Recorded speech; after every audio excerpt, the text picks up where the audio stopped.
Madam Chair, kung nakakalimutan natin na ang power to impeach ay parte ng ating checks and balances, kung sa umpisa pa lamang ay tila ipinagtatanggol na ang Pangulo, ano pang silbi ng checks and balances na ito? Huwag sana nating gawing mas komplikado ang sufficiency in substance. It was meant to be simple and workable because impeachment is the Constitution mechanism to ensure accountability of impeachable officers. Nangyari ang pinakamalalang corruption na tinatawag nating flood control corruption scandal sa unang 3 taon ng pagkapangulo ni Ferdinand Bongbong Marcos Jr. Ang tanong ng lahat, alam ba to o hindi alam ng Pangulo na nagaganap ang ganitong corruption? No? Sinasagot po ng complaint. Sinasabi dito, hindi lang sa alam niya, kung hindi siya ang nagpahintulot at may direktang partisipasyon sa corruption na ito ay pagtataksil sa tiwala ng taong bayan at therefore dapat siyang ma-impeach. The Chair declares our deliberation on the sufficiency in substance of Masa et al. Impeachment complaint terminated. We have come to the point of voting. And for the guidance of all the members, we will be voting first on the De Jesus impeachment complaint. Thereafter, we will be voting on the Masa et al. Impeachment complaint. For the guidance of everyone, let us all be reminded, both have been declared already as sufficient in form. And our voting this afternoon is on the determination of sufficiency in substance.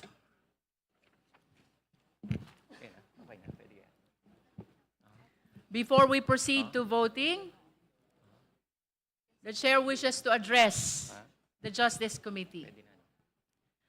We recognize the knowledge, expertise, and wisdom of all the members in this extensive and exhaustive deliberation in the De Jesus impeachment complaint and Masa et al. Impeachment complaints determination of sufficiency in substance. The Chair purposely became very liberal in hearing the members' comments and even questions and answers. This is in recognition of the extraordinary power of the sovereign Filipino people to impeach high-ranking official if they are liable to the law. As representative of the sovereign people, we are likewise their voice. And it is incumbent upon this committee to ventilate all possible views and opinions of the people whom we represent. Likewise, the extensive and exhaustive deliberation provided better and wider perspective as we come to the end of our deliberation. Mga kasama, before we vote on the sufficiency in substance of the De Jesus and Masa complaint, the Chair would like to remind everyone of the immense weight of the task at hand of this committee. Sa pagtukoy kung may sapat na substance ang mga reklamong ito, laging kinikilala ng komite ang sound discretion ng bawat miyembro. Your vote must be rooted in your individual appreciation of the facts, the allegations, and the annexes attached to the complaints. Although the rules of procedure on impeachment proceedings state that the requirement of substance is met when there is a recital of facts constituting the offense charge and determinative of the jurisdiction of the committee, wag nating kalilimutan, impeachment is a sui generis proceeding. It is a class of its own. Hindi lang ito basta legalidad. Ito ay usapin ding politikal at moral. Uulitin ko po, ito ay isa sa pinakamakapangyarihang mandato na ibinigay sa atin ng konstitusyon. The 1987 Constitution has lodged this power in us, the members of Congress, who are duly elected representatives of the Filipino people. It is our duty to determine whether or not the highest officials of the country have committed acts that are so detrimental to the Filipino people that they deserve to be removed from office. Kaya naman, I urge every member of this committee, vote not out of convenience. Vote with your conscience. Isipin natin ang kapakanan at kinabukasan ng bawat Pilipino. Let us prove that in this hall, the interest of the Filipino people always comes first. Maraming salamat po. Madam Chair.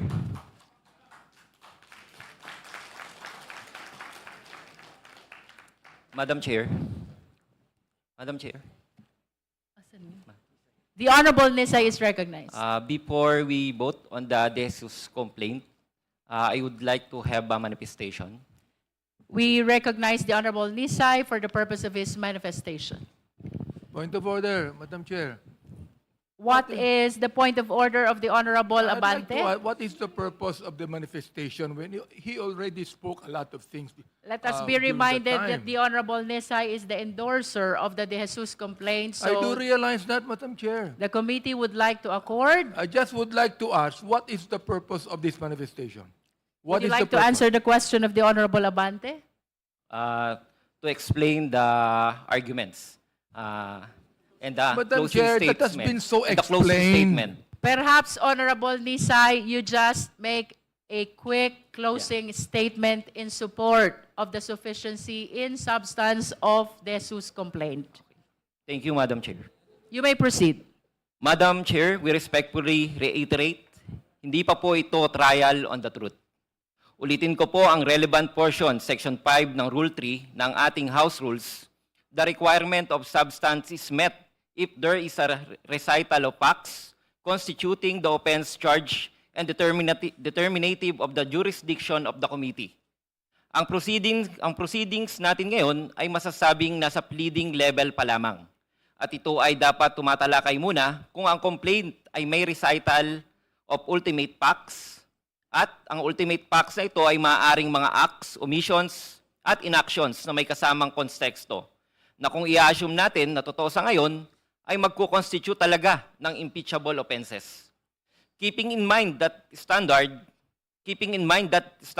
I am respectfully submitting ng mga narinig kong manifestations ng dahilan ng substance insufficiency kahapon para rito sa De Jesus complaint ay mainly nagre-revolve na sa appreciation of evidence at ultimate truthfulness ng mga aligasyon.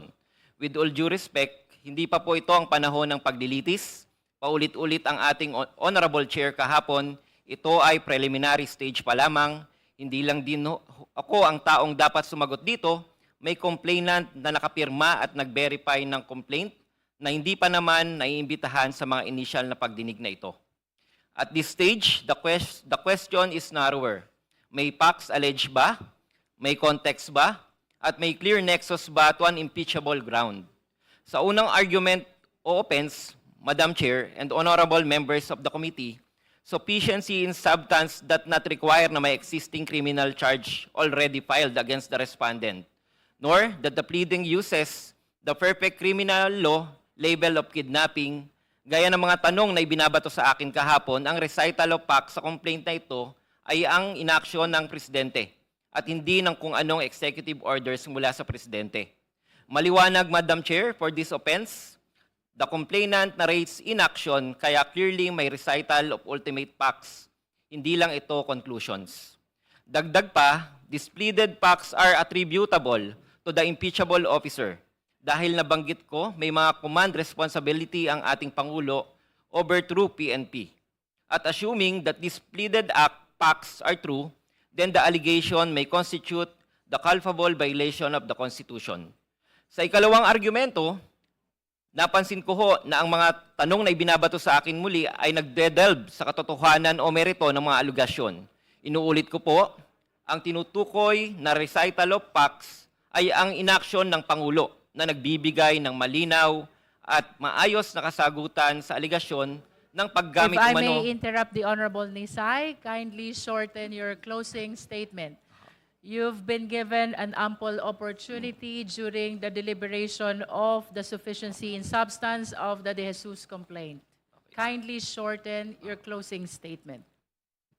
With all due respect, ito ay depensa na ng respondent at hindi ng mga members of the committee. Hindi pa po ito ang tamang panahon upang atakihin o pabulaanan ng recital of facts sapagkat inuulit ko, tayo ay nasa preliminary stage pa lamang ng proseso.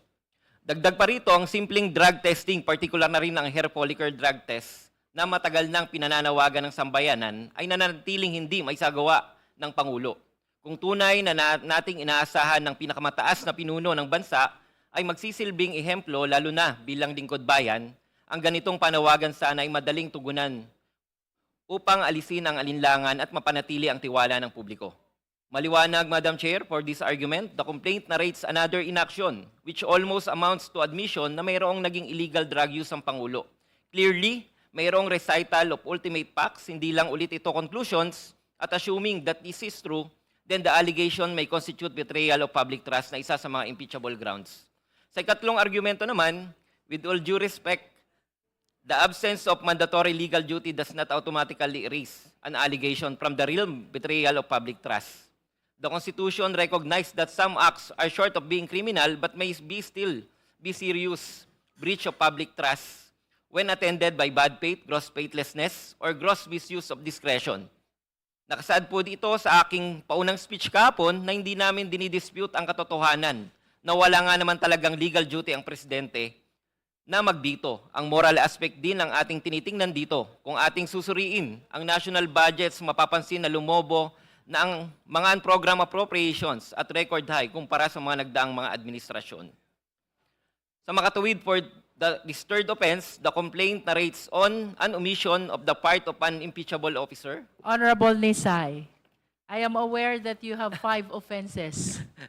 You are on the third. Kindly shorten your closing statement. Madam Chair, kung nakakalimutan natin na ang power to impeach ay parte ng ating checks and balances, kung sa umpisa pa lamang ay tila ipinagtatanggol na ang Pangulo, ano pang silbi ng checks and balances na ito? Huwag sana nating gawing mas komplikado ang sufficiency in substance. It was meant to be simple and workable because impeachment is the Constitution mechanism to ensure accountability of impeachable officers. Kapag may seryosong aligasyon at red flags, hindi natin pwedeng sabihing bahala na. Kapag may seryosong aligasyon at red flags na nagiging pattern na, hindi natin pwedeng i-technical ang private citizen na dumudulog sa atin. Hindi tayong pwedeng magbulag-bulagan sa mga hinaing ng ating mga kababayan na mas malubhang naapektuhan at mas maapektuhan ng mga aligasyon na ito. Dahil katulad ko, alam ko ang bawat isa sa inyo ay nakikita rin ng mga ito. Ang gusto lang din naman ng taong bayan ay buksan natin ang pinto ng proseso at dinggin ang kanilang mga hinaing.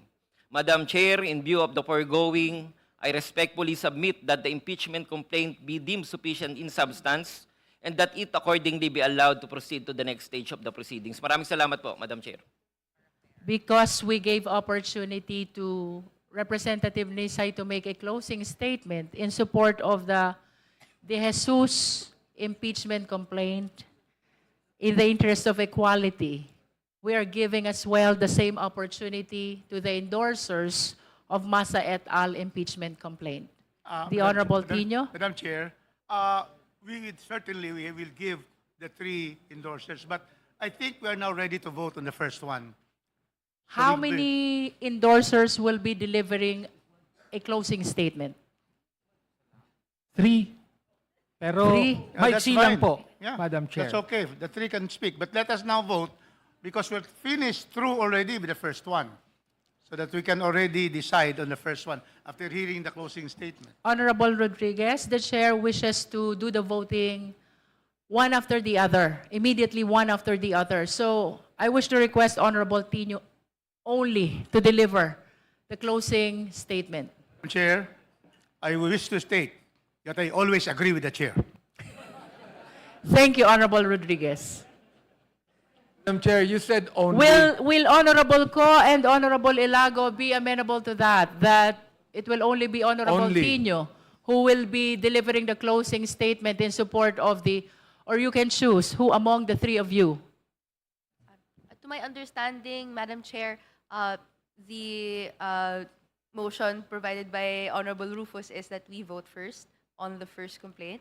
And He then withdrew his motion already because he said he's always following the chair. Okay.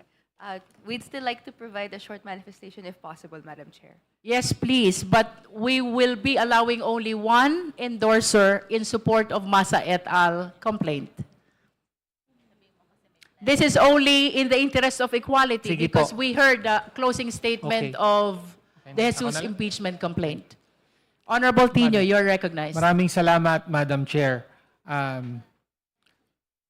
Bumoto ang committee ito na sufficient inform ang Masa et al. Complaint. Ibig po sabihin, verified complaint na nakabatay sa personal knowledge and authentic records.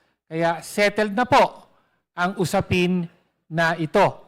No, as far as this stage of the proceedings is concerned. Narito tayo ngayon sa determination of sufficiency in substance. At ang kinakailangan lamang po rito ay tiyakin na merong recitation of facts na nagpapatungkol sa isang ground for impeachment at therefore dapat na maging patuloy na paksa ng komiting ito. Malinaw na palinaw po na sufficient in substance ang Masa et al. Complaint. Meron pong malinaw na ground, betrayal of public trust, laban kay Pangulong Bongbong Marcos Jr. at malinaw din po ang recitation of facts na pinagbabatayan nito.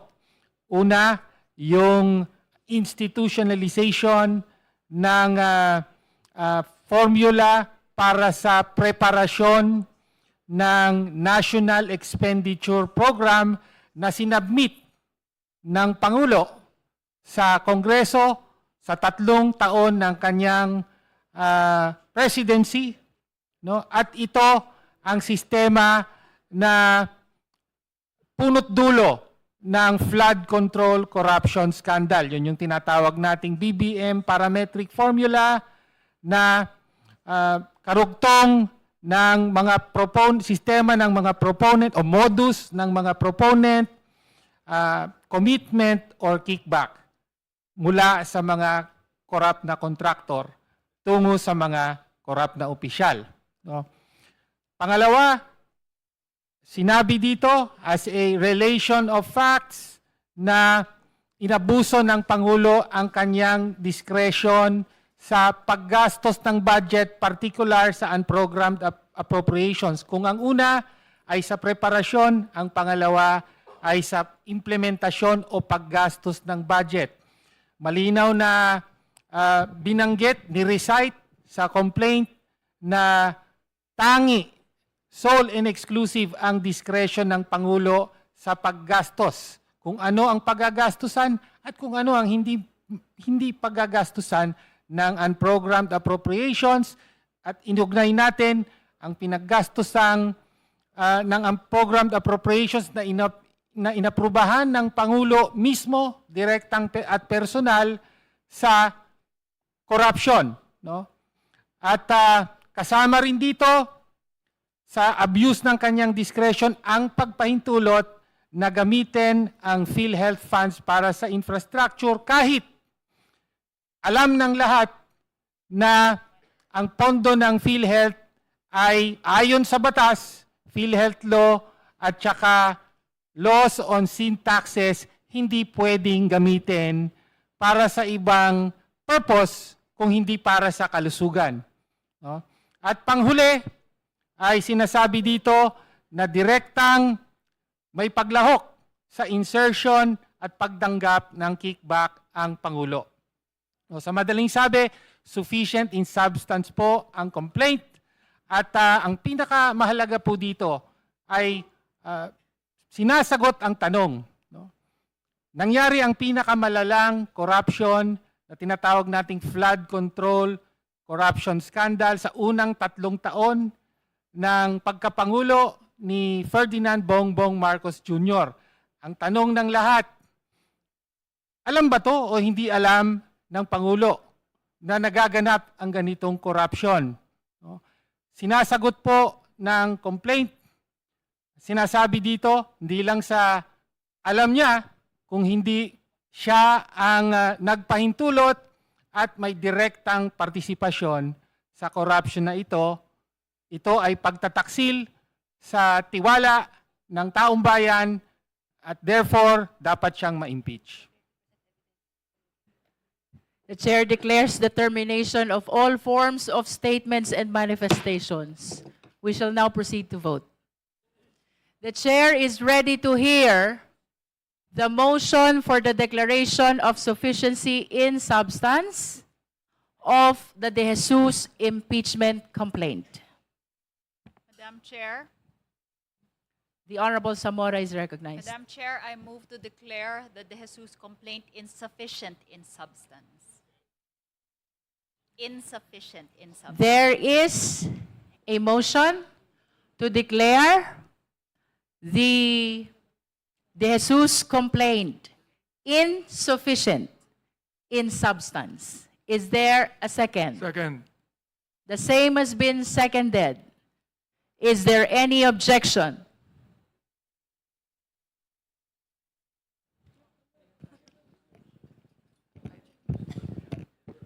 May I ask, Honorable Nisay, if you are a member?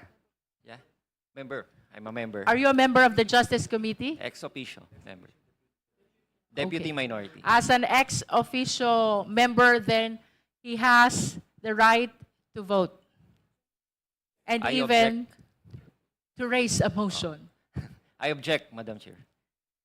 There is a motion to declare the De Jesus impeachment complaint insufficient in substance. The same has been objected to. We therefore divide the House. Again, the motion is to declare the De Jesus complaint insufficient in substance. Those who are in favor of the motion, please raise your right hand.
You may put down your hands.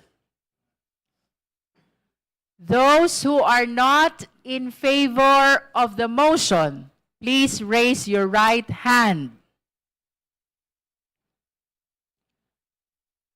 You may put down your hand. Those who abstain, please raise your right hand.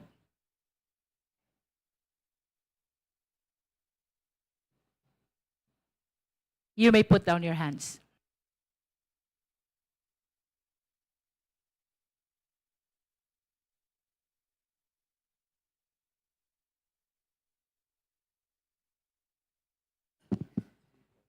With a vote of 42 in favor of the motion, 1 against the motion, and 3 abstain, the chair therefore declares the impeachment complaint of De Jesus insufficient in substance.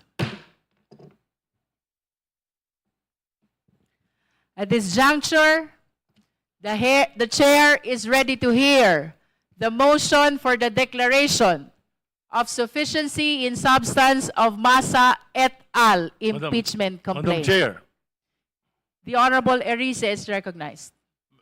Madam Chair, I move that we declare the Masa complaint as sufficient in substance. So move, Madam Chair.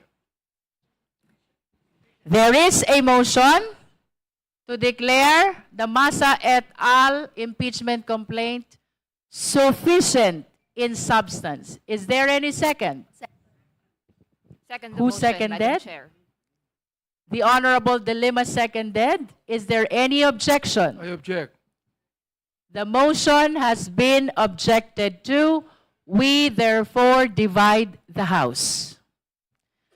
Let me restate. The motion is to declare Masa et al. Impeachment complaint sufficient in substance. Those who are in favor of the motion, please raise your right hand.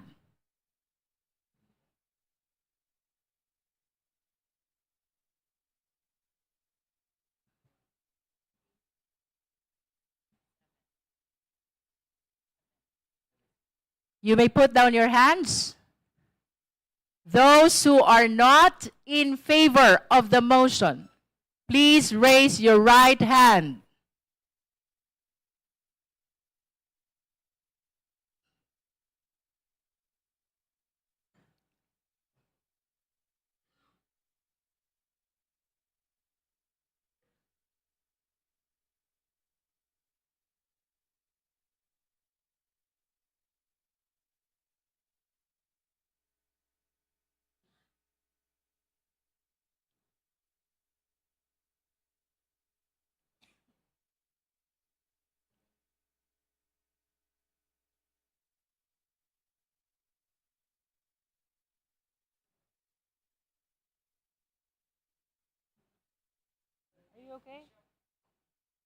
You may put down your hands. Those who abstain, please raise your right hand.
With vote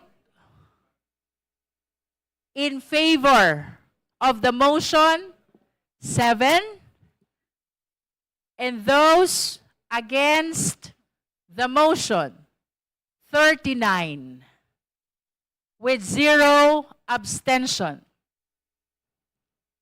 The chair declares the Masa et al. Impeachment complaint insufficient in substance.